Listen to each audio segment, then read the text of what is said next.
One of the most critical talking points for the presidential nominees is national security. In our continuing series, Issues That Matter, we're taking a look at the threats to the United States the next president will have to confront.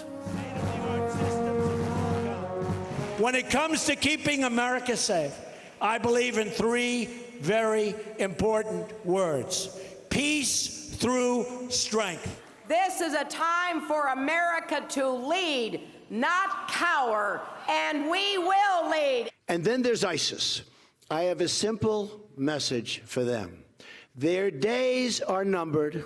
I won't tell them where, and I won't tell them how. We should keep the pressure on ramping up the air campaign, accelerating support for our friends fighting to take and hold ground, and pushing our partners in the region to do even more. It's called extreme vetting. People are coming into our country like we have no idea who they are, where they're from, what their feelings about our country is. I will not let anyone into our country that I think poses a risk to us.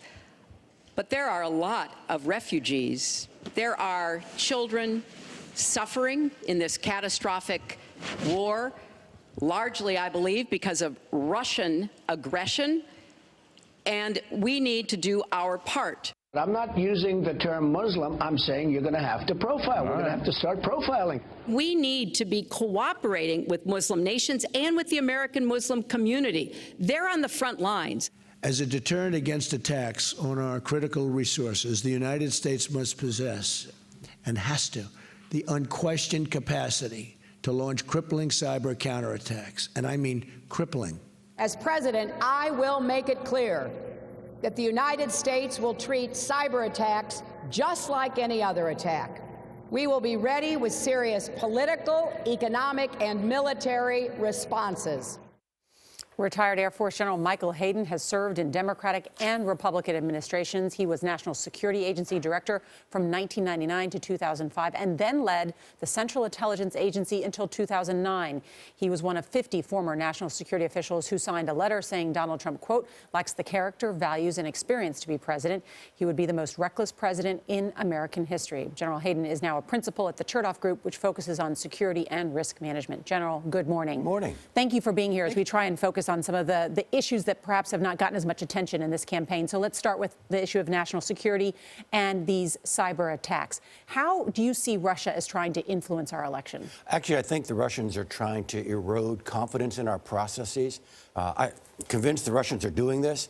The Clinton campaign has said they're doing it to pick a winner. I don't think that's true. I think even Putin understands that's a multiple carom shot. By the way, what the Russians are doing are creating talking points for both campaigns, if you get what I mean. But What's the goal of that, then? It is to erode confidence in our political processes. It's to mess with our heads. It's to do to us what he thinks we do to him and his political processes. It's a way of his pushing back against what he views to be American pressure. But is there a connection between Russia and Wikileaks? What is it? I do. Yeah. So here's the sequence, all right?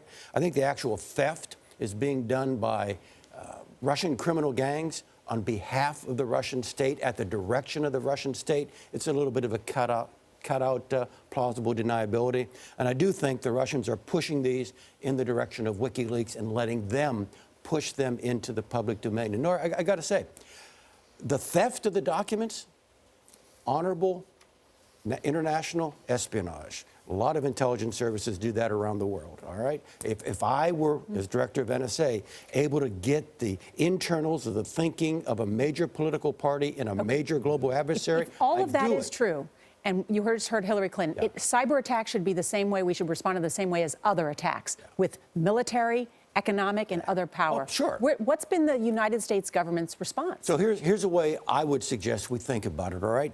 Don't put this in the cyber problem box. Put this in the Russia problem box. Put this in that box with all these other indicators actual Russian behavior to which we should respond, and in my view, respond more robustly than we've responded. And what does that mean? So Well, what is a proportionate response, which is what the president said they were going to do? Yeah, it was, Charlie, I don't know that I'm in love with the word proportionate, all right? We've got a whole bunch of Russian behavior, and I do think we need to push back against it. So I'm just spitballing here with ideas. What about the criticism of this administration, that the failure to push back on this issue, that the failure to get involved in Syria, that is inviting these attacks? Oh, I agree totally. And that's my point. We have been too light in our response. So can we be more robust in other areas? For example, can we be more robust in Ukraine with regard to what we may or may not provide them? Can we be more robust in Syria with how much space we give the Russians to operate? Let me give you one more, okay? Getting out of the narrow box,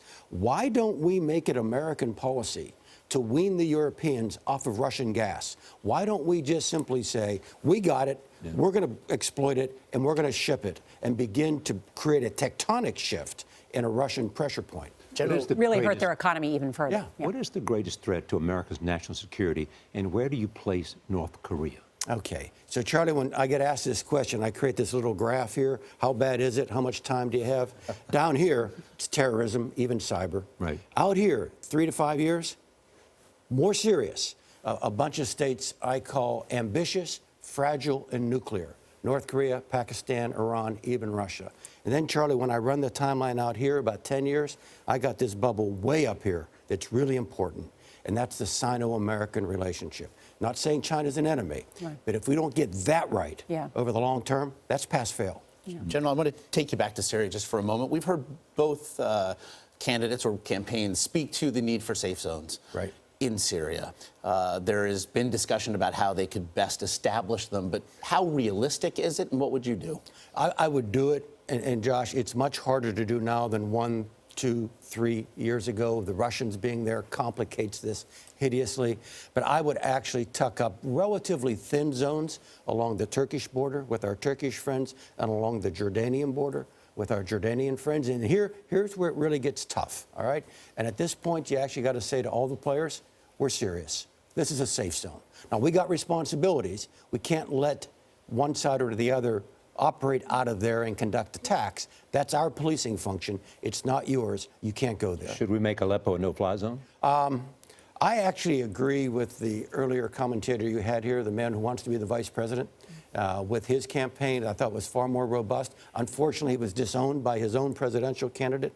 But I do think on a raw humanitarian basis, we've got to do more. Right. That was the moment where Mike Pence said we should use military power to enforce a no-fly zone, and Donald Trump said in the debate, I haven't talked to him about it. We disagree on this issue. We seem to diss his vice presidential nominee. We have to go. But has Russia moved into a vacuum that's created by the United States? In my view, it has. And it's really unfortunate, Charlie, because Putin's doing this with a weak hand. He doesn't have more than a pair of sevens. He's got no picture cards. Right. And he knows it. But the fact we've given him space, we haven't called the pot, has allowed him to keep betting even with a fairly weak hand. General Hayden, thank you. Thank for you. discussing the issues that matter. We appreciate it. Thank you.